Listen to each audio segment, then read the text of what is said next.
Praise the Lord. Hallelujah. கர்த்தர் நாமத்துக்கு மகிமை உண்டாவதாக. அக்டோபர் மாதம்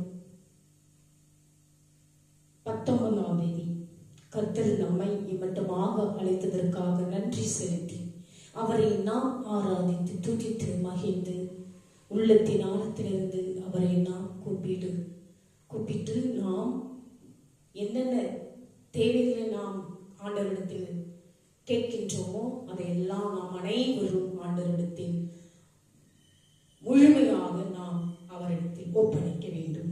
அப்போதுதான் கர்த்தர் உங்களையும் என்னையும் அவருடைய கிருபையினால் நம்மை ஆசீர்வதித்து நம்மை அவருடைய இரத்தத்தால் கழுவி சுத்தப்படுத்தி நம்மை பரிசுத்தப்படுத்துபவர். அப்படியாக இந்த நாளில் கர்த்தர் தாமே உங்களை ஒவ்வொருவரையும் ஆசீர்வதிப்பாராக. இன்றைய நாளில் சங்கீதம் 122ஆம் அதிகாரம் 7ஆம் வசனத்தில் கொடுக்கிறேன். உன் அலங்காரத்திற்குள்ளே சமாதானமும் உன் அரண்மனைக்குள்ளே சுகமும் இருப்பதாக. நீ உள்ளத்தை தூய்மைப்படுத்தினால் உனக்கு சமாதானமாகும். நீ உன் வீட்டை நீ தூய்மைப்படுத்தி சுத்தப்படுத்தி நீ ஒவ்வொரு நாளும் நீ அதை கடைபிடித்தால் உனக்கு நல்ல நலமும் உடல் சுகமும் உனக்கு உண்டாகும். அப்படியாக கர்த்தர் சொல்லுகிறார், உன் அலங்கத்திற்குள்ளே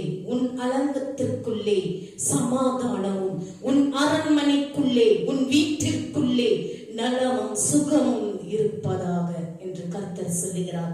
உங்கள் வீட்டின் ஒவ்வொரு மூலையிலும் கர்த்தருடைய சமாதானம், பாதுகாப்பு மற்றும் பிரசன்னம் உணரப்படட்டும்.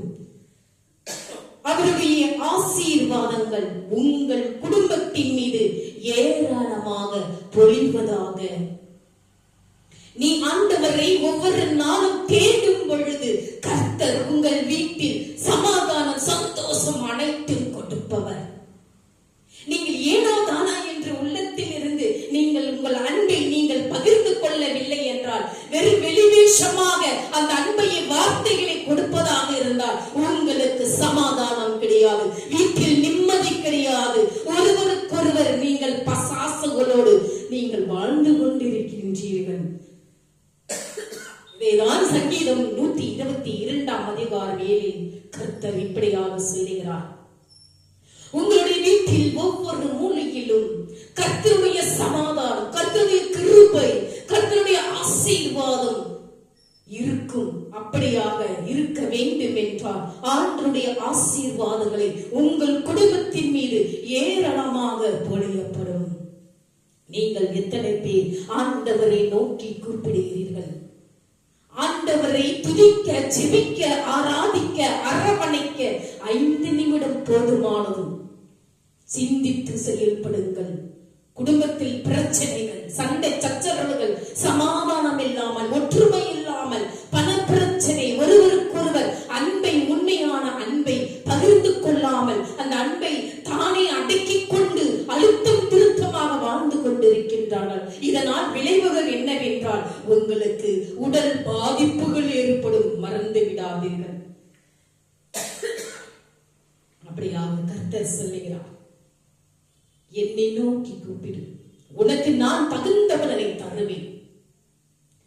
நீங்கள் மற்றவர்களிடம் உரையாடி கொண்டிருக்கும் பொழுது வெளிவேஷமாக பார்க்க கூடாது, வெளிவேஷமாக அன்பை கொடுக்க கூடாது. உள்ளத்தின் ஆழத்தில் இருந்த வார்த்தைகளை கொடுக்க வேண்டும். நீங்கள் உள்ளத்தின் ஆழத்தில் இருந்த வார்த்தைகளை கொடுக்கும் பொழுது அதில் ஒன்றுமே உங்கள் மனதிற்கோ உங்களுடைய வாழ்க்கைக்கோ எதுவும் நெருங்காது. ஏனென்றால் அந்த அன்பான வார்த்தைகள், அந்த அன்பை கர்த்தர் கொடுக்கின்றார்.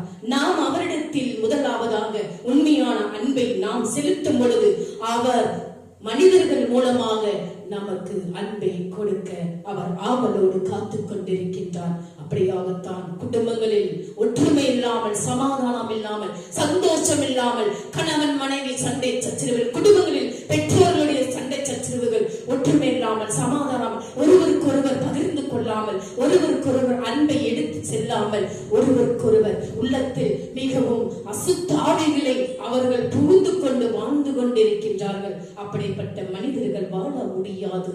எல்லாம் ஒவ்வொரு நாளும் அசுத்தாவிகளின் பாதையில், அசுத்தாவுடைய வார்த்தைகள், அசுத்தாவிகளுடைய எண்ணங்கள் அப்படிதான் ஒவ்வொரு நாளும் கடந்து போகும். ஏனென்றால் நாம் அனைவரும் ஆண்டவருடைய பிள்ளைகளாக வாழ வேண்டும். இந்த உலகை படைத்தவர் கர்த்தர், நம்மை படைத்தவர் கர்த்தர். தாயின் வயிற்றிலே நம்மை ஆண் ஜாதி பெண் ஜாதி என்று படைத்தவர். அதனால்தான் ஜாதிகள் என்பது 2 ஜாதி, ஆண் ஜாதி பெண் ஜாதி, மற்ற ஜாதி ஒன்றுமில்லை. அதனால் நீங்களும் நானும் ஆண்டவரை உண்மையாக நாம் உள்ளத்தில் ஆழத்திலிருந்து அவரை நோக்கி ஜெபிக்க வேண்டும்.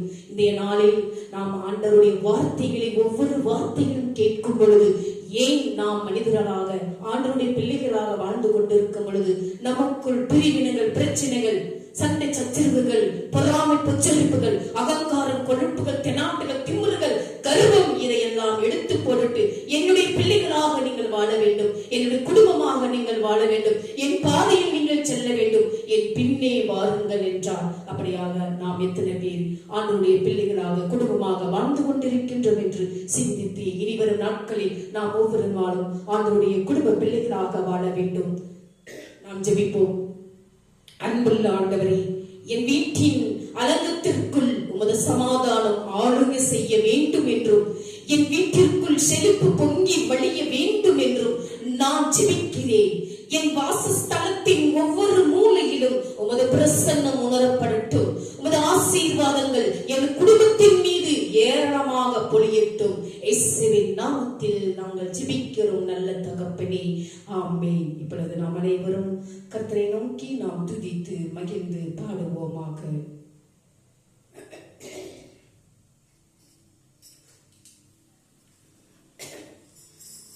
நீ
செய்த நன்மைகள் ஏராளம் ஏராளம்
இப்பொழுது நாம் அனைவரும் ஆண்டவருடைய வார்த்தையில் கடந்து செல்வோம்.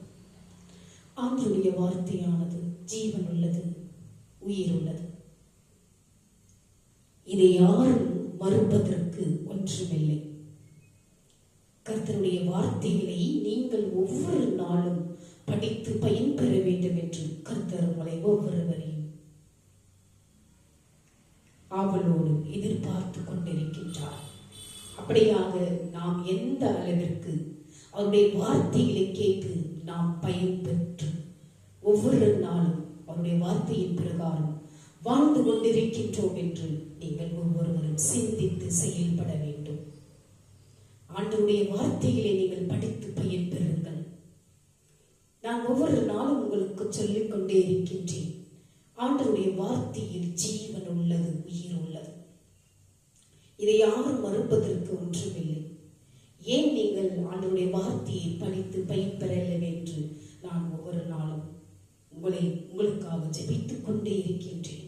கர்த்தருடைய வார்த்தைகளை படித்து பயன்பெறுங்கள். கர்த்தருடைய வார்த்தைகளை ஒவ்வொரு நாளும் படித்து பயன்பெறுங்கள். ஆண்டவருடைய வார்த்தை இல்லை என்றால் நாம் ஒன்றும் இல்லை. ஆண்டவருடைய வார்த்தைகளை படித்து படித்து நீங்கள் கேட்டு பாருங்கள். அந்த வார்த்தையில் எவ்வளவு உங்களுக்கு சுவையாக இருக்கும், அந்த வார்த்தையில் எவ்வளவு உங்களுக்கு நன்மையான வார்த்தைகள் உண்டாயிருக்கும் என்று நீங்கள் ஒவ்வொரு நாளும் கர்த்தரை நோக்கி கூப்பிட வேண்டும். கூப்பிட்டு பாருங்கள். இந்த மன்னம் ஒளிந்து போனாலும் உங்களுடைய ஆண்டவருடைய வார்த்தை ஒருபோதும் ஒளியாது, அழியாது. எவ்வளவு முக்கியமான வார்த்தை. நாம் எதோ படித்து கொண்டிருக்கின்றோம், ஏதோ வாழ்க்கையில் படித்துக் கொண்டே இருக்கின்றோம். அந்த வார்த்தைகளை படிக்கலாம், தினந்தோறும் படித்து பயன்பெறலாம். ஆனால் வார்த்தைகளை ஒவ்வொரு நாளும் படித்து பயன்பெறும் பொழுது நீங்கள் அந்த வார்த்தைகளை எந்த அளவிற்கு நீங்கள் அதை ருசிக்கின்றீர்கள், ரசிக்கின்றீர்கள் என்று தெரியாது. நாம் எப்படி உணவை ரசிக்கின்றோம், ருசிக்கின்றோம், அதுபோலத்தான் ஆண்டவருடைய வார்த்தைகளும் ஒவ்வொரு நாளும் உடைய வார்த்தைகளை படிக்கும் பொழுது அந்த வார்த்தைகள் எவ்வளவு நமக்கு பயன்பெற்று நம்ம வார்த்தையில் வாழ்ந்து கொண்டிருக்கின்றோம் என்று நீங்கள் ஒவ்வொரு நாளும் சிந்தித்து செயல்படுங்கள்.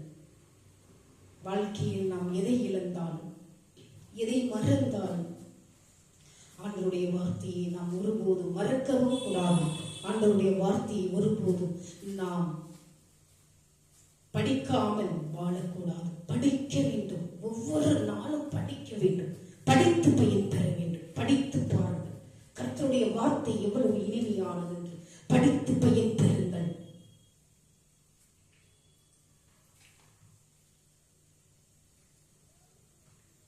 நாம் எந்த அளவிற்கு ஆண்டவருடைய பிள்ளைகளாக வாழ்ந்து கொண்டிருக்கின்றோம் என்று நீங்கள் அறிந்ததே.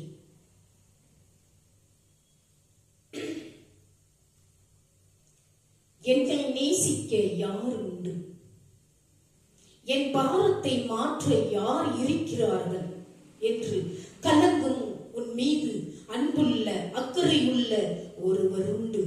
ஆம், அவர்தான் ஜீவனுள்ள தேவன் இயேசு கிறிஸ்து. என்னை நேசிக்க யார் உண்டு, நம்மளை நேசிக்க இந்த உலகில் அப்பா, அம்மா, அக்கா, தங்கை, மாமா, சித்தப்பா, சித்தி எல்லாரும் இருந்தாலும் நம்மை முழுமையாக இந்த உலகில் வாழ மட்டுமல்ல, அவருடைய பரலோக ராஜ்யத்திலும் கூட நம்மை உண்மையாக நேசிக்க ஆண்டவர் ஒருவர் தாமே. அவர்தான் ஜீவனுள்ள தேவன். இயேசு உன்னை நேசிக்கிறார். பாரத்தோடு இருக்கும் உன்னை அழைக்கிறார். கவலையோடும் கண்ணீரோடும் பாரத்தோடு இருக்கும் உன்னை கர்த்தர் அழைக்கிறார். வருத்தப்பட்டு பாரம் சுமக்கிறவர்களே, நீங்கள் எல்லோரும் என்னிடத்தில் வாருங்கள், நான் உங்களுக்கு இளைப்பாறுதல் தருவேன் என்றார். மத்தேயு 11ஆம் அதிகாரம் 28 வாசித்து பாருங்கள். இயேசு உன்னை அன்போடு அழைக்கிறார். நீ இயேசுவிடம் வரும்போது உன் பாவங்களை மன்னித்து விட முடியாத பாவ பழக்கத்திலிருந்து உன்னை விடுவித்து மெய் சமாதானத்தை உனக்கு தருவார். உன் தீராத நோயை குணமாக்கி சுகப்படுத்துவார். உன் தேவைகளை சந்தித்து உன் கண்ணீரை துடைப்பார். அதனால் நாம் அனைவரும் ஆண்டவரை உண்மையோடும் உள்ளத்திலிருந்த ஆழத்திலிருந்து நாம் அவரை நேசிக்கும் என்றால் கர்த்தர் நமக்கு இந்த அனைத்து வார்த்தைகளுக்கும் அவர் உண்மையுள்ள தேவனாக இருக்கின்றார். இந்த இயேசு கிறிஸ்து உனக்காக கல்வாரி சிலுவையில் மரித்து தன் பரிசுத்தமுள்ள இரத்தத்தை உனக்காக சிந்தினார். நமக்காக சிலுவையில் மரித்து உயிர் தியாகம் செய்தார். ஆனாலும் மரித்து 3ஆம் நாள் உயிரோடு எழுந்து நமக்காக மீண்டும் கர்த்தர் உயிர் பெற்றார். இன்றும் அவர் ஜீவனோடு இருக்கிறார். நீயும் இயேசு கிறிஸ்துவிடம் வாழலாம். உன்னை அவர் புறக்கணிக்க மாட்டார். ஆனால் மனிதர்கள் உன்னை புறக்கணிப்பார்.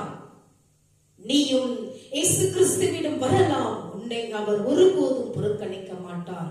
என் அருமை சகோதர சகோதரிகளே, நீங்கள் பரிசுத்தம் இல்லாமல், சமாதானம் இல்லாமல், பாடுகள், வியாதிகள், கவலைகள், கண்ணீர்கள் மத்தியில் இருக்கிறபடியினால் இயேசு கிறிஸ்து உன் மீது அதிக பாரம் உள்ளவராய் இருக்கிறார். உன் பாரத்தை மாற்றி சமாதானம் தர இருக்கிறார். இன்றே நீ இயேசு கிறிஸ்துவிடம் வா, நம்பிக்கையோடு வா. அவர் உன் பாரத்தை மாற்றி தருவார். ஒவ்வொரு நாளும் கர்த்தரை நோக்கி ஜெபிக்கும் பொழுது உங்களுடைய தேவைகள் இரட்டிப்பாக கொடுப்பார். உங்களுடைய பிரச்சனைகளை தீர்த்து வைப்பார். எதிர்பார்த்து கொண்டிருக்கும் காரியங்கள் ஒவ்வொன்றும் இரட்டிப்பாக கொடுப்பார். இயேசுவே, என் பாவங்களை மன்னி, என் உள்ளத்தில் வாரும், சமாதானத்தை தாரும் என்று நீ ஒவ்வொரு நாளும் கேள். இயேசு கிறிஸ்துவின் பாவங்களை மன்னித்து மெய் சமாதானத்தை தருவார். நீங்கள் ஒவ்வொரு நாளும் ஆண்டவருடைய வார்த்தையை படித்து பயன்பெறுங்கள். உன் வாழ்க்கையில் சமாதானம் இல்லை, படிப்பிருந்தும் வேலை இல்லை, பணம் இருந்தும் நிம்மதியான வாழ்க்கை இல்லை என்று புலம்பிக் கொண்டிருக்கும் சகோதர சகோதரிகளே, பாவ பழக்கங்களுக்கு அடிமைப்பட்டு பரிசுத்தம் இல்லாமல் கலங்குகிறார். என்னால் இந்த பழக்கத்தை விட முடியவில்லையே என்று கலங்கிக் கொண்டிருக்கும் சகோதர சகோதரிகளே, நீங்கள் ஒவ்வொரு நாளும் ஆண்டவரை நோக்கி கூப்பிடுங்கள். என்னை யார் விடுவிப்பார்கள்? நீ ஏங்குகிறாய், சரீர வியாதியினால் ஏங்குகிறாய், வேதனைப்பட்டு அலங்கலாய்க்கிறாய், குடும்ப பிரச்சனை, நோய் நொடிகள், பல தேவைகள் மத்தியில் நீ ஒவ்வொரு நாளும் கலங்கிக் கொண்டிருக்கின்றாய். என்ன செய்வது என்று தெரியாமல் கலங்கிக் கொண்டிருக்கிறாய். ஆனாலும் கர்த்தர் உன்னோடு இருக்கிறார். ஒவ்வொரு நாளும் நீ ஆண்டவரை நோக்கி கூப்பிடும் பொழுது கர்த்தர் உன்னை தேற்றுவார். உன் பாவங்களை மன்னிப்பார். உன் வியாதிகளை குணப்படுத்துவார். உன் பிரச்சனைகள் ஒவ்வொன்றும் தீர்த்து வைப்பார். அப்படியாக நீ ஒவ்வொரு நாளும் கர்த்தரை நோக்கி தேடும் பொழுது கர்த்தர் உன்னை ஒவ்வொரு நாளும் ஆசீர்வாதத்தை பொழிய செய்வார். அப்படியாகத்தான் நாம் ஒவ்வொரு நாளும் ஆண்டவருடைய வார்த்தையை படிக்கும் பொழுது கர்த்தர் நம்மை ஒவ்வொரு நாளும் தாங்கி வழிநடத்தக்கூடியவர். நீங்கள் ஒவ்வொரு நாளும் படித்து பயன்பெற வேண்டும் என்று இந்த நாளில் கர்த்தர் தாமே உங்களை ஒவ்வொருவரையும் ஆசீர்வதிக்க காத்துக் கொண்டிருக்கின்றார். அப்படியாக நாம் அனைவரும் காணிக்கைக்கு கடந்து செல்வோம். காணிக்கையை கொடுக்கும் பொழுது உள்ளத்தின் ஆழத்திலிருந்து நீங்கள் காணிக்கை கொடுங்கள். உங்களை ஒவ்வொருவரையும் கர்த்தர் ஆசீர்வதித்து காத்து கொண்டிருக்கின்றார். நீங்கள் எதை விதைக்கின்றீர்களோ அதைதான் நீங்கள் அறுவடை செய்ய முடியும். அப்படியாக கர்த்தர் ஒவ்வொரு நாளும் நம்மை தாங்கி வழிநடத்தக்கூடியவர். இன்றைய நாளில் கூட நாம் அனைவரும் உள்ளத்தின் ஆழத்திலிருந்து ஜெபிக்க வேண்டும். என் அன்பு தகப்பனே, இன்றைய நாளில் நான் உம்மை நோக்கி வந்து கொண்டிருக்கின்றேன். என் தேவைகள் ஒவ்வொன்றும் நீர் சந்திக்கப்பட வேண்டும். என்னுடைய பிரச்சனைகள் ஒவ்வொன்றும் நீர் தீர்த்து வைக்க வேண்டும் தகப்பனே. நான் ஒரு குப்பையும் தூசியுமாக இருக்கின்றேன்.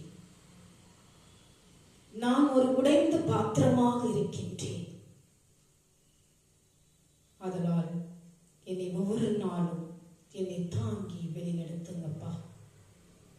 ஒவ்வொரு நாளும் என்னை தாங்கி வழிநடத்துங்க. உண்மையே நான் ஒவ்வொரு நாளும் அண்டி வாழ்ந்து கொண்டிருக்கின்றேன்.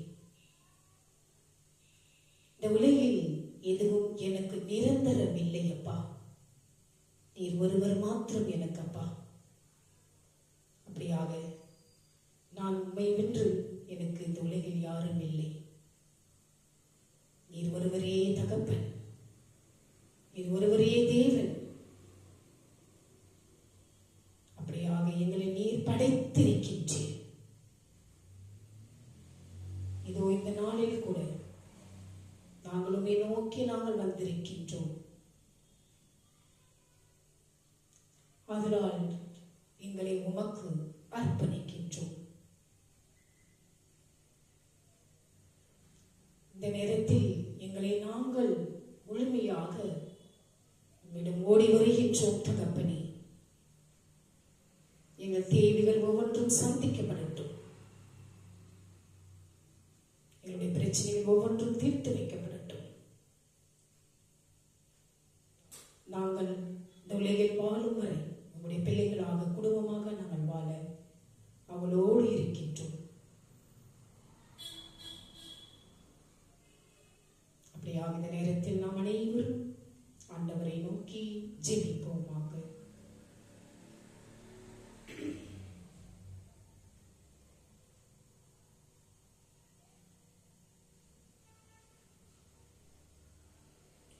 காணிக்கை பாடல்களை பாடி துதிப்போமாக.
திருவிருத்தில் ஒவ்வொருவரும் நாம் பங்கு கொண்டு நற்கரணியில் நாம் அனைவரும் உள்ளத்தின் ஆழத்திலிருந்து அவரை நாம் கூப்பிடுவோமாக.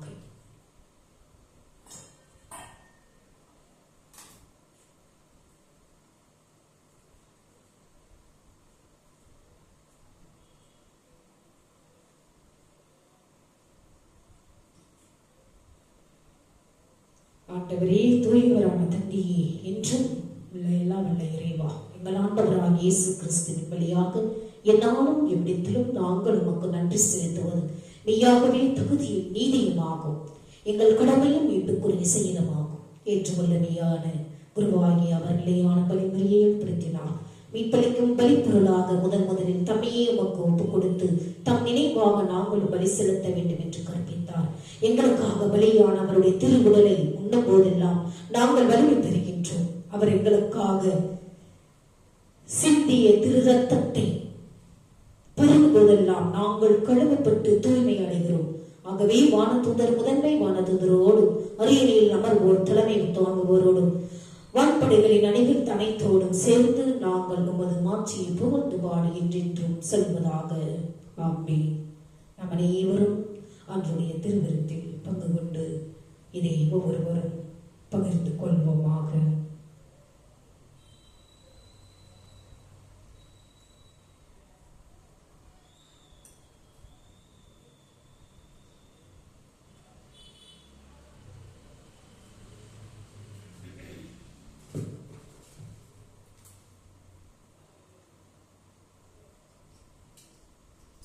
நன்றியோடு அவரை நாம் துதித்து பாடுவோமாக. நன்றியோடு நாம் துதி பாடுவே எங்கள் இயேசு ராஜனே, எனக்காய் நீ செய்திட்ட நன்மைக்காய் இன்று நன்றி கூறுகிறோம். நன்றியோடு நாம்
Bye.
அன்புள்ள பிதாவாகிய தேவனே, இன்று நான் உம்மிடத்தில் ஒரு தாழ்மையான இருதயத்தோடு வந்து நீர் என்னை கைவிடாதபடிக்கு வேண்டிக் கொள்கிறேன். தயவு செய்து என்னிடமிருந்து தூரமாக இருக்காதீர்கள். மாறாக என் அருகில் வந்து என் பயணத்தில் என்னை வழி நடத்தும். என் வாழ்க்கையில் உம்முடைய பிரசன்னம் எனக்கு தேவை. நீர் என்னை ஒருபோதும் விட்டு விலக மாட்டேன், என்னை கைவிட மாட்டேன் என்பதை நான் விசுவாசிக்கிறேன். உம்முடைய அன்புக்கும் உண்மை தன்மைக்கும் நன்றி. இயேசுவின் வெளியேற பெற்ற நாமத்தினால் ஜெபிக்கிறோம் ஜீவனுள்ள நல்ல பிதாவே, ஆமென். என் ஆத்துமாவை கர்த்தரை ஸ்தோத்திரி, என் முழு உள்ளமே அவருடைய பரிசுத்த நாமத்தை ஸ்தோத்திரி. என் ஆத்துமாவை கர்த்தரை ஸ்தோத்திரி, அவர் செய்த சகல உபகாரங்களையும் மறவாதேயும். நம் அனைவரும் தலை வணங்கி கண்களை மூடி ஆண்டவருடைய ஆசீர்வாதத்தை முழு மனதோடு பெற்றுக் கொள்வோமாக. நம்முடைய ஆண்டவராகிய இயேசு கிறிஸ்துவின் கிருபையும் பிதாவினுடைய அன்பும் பரிசுத்த ஆவியினுடைய அந்யோன்யம் ஐக்கியமும் நம்மோடும் நம்முடைய குடும்பத்தோடும் யாரெல்லாம் இந்த யூடியூப் சேனலை பார்த்து கொண்டிருக்கின்றார்களோ ஆண்டவருடைய வெளிச்சமானது உங்கள் மேலும் உங்கள் குடும்பத்தின் மேலும் பிரகாசமடையத்தக்கதாகவும் ஆண்டவர் வரும் மற்றும் உங்கள் மேல் சந்தோஷம் சமாதானம் என்றென்றும் நிலைத்திருப்பதாக. ஆமென். May God bless you. ஆண்டவர் உங்களை ஒவ்வொருவரையும் ஆசீர்வதிப்பாராக. நீங்கள் அனைவரும் ஆண்டவருடைய பிள்ளைகளாக குடும்பமாக வாழ வேண்டும் என்றால் ஆண்டவரை ஒவ்வொரு நாளும் கூப்பிடுங்கள். உங்களுடைய ஜெபத்தின் வழியாக, ஆராதனை வழியாக, உங்களுடைய ஒவ்வொரு நாளின் தொடக்கத்தின் ஜெபத்தின் வழியாக நீங்கள் அவரை நோக்கி கூப்பிடுங்கள். அவருடைய வார்த்தையிலே நீங்க ஒவ்வொரு நாளும் படித்து பயன்பெறுங்கள் என்று கர்த்தர் தாமே உங்களை ஒவ்வொருவரையும் ஆசீர்வாதமாக பொழிவாராக. May God bless you. ஆண்டவர் உங்களை ஒவ்வொருவரையும் ஆசீர்வதிப்பாராக. ஆமென்.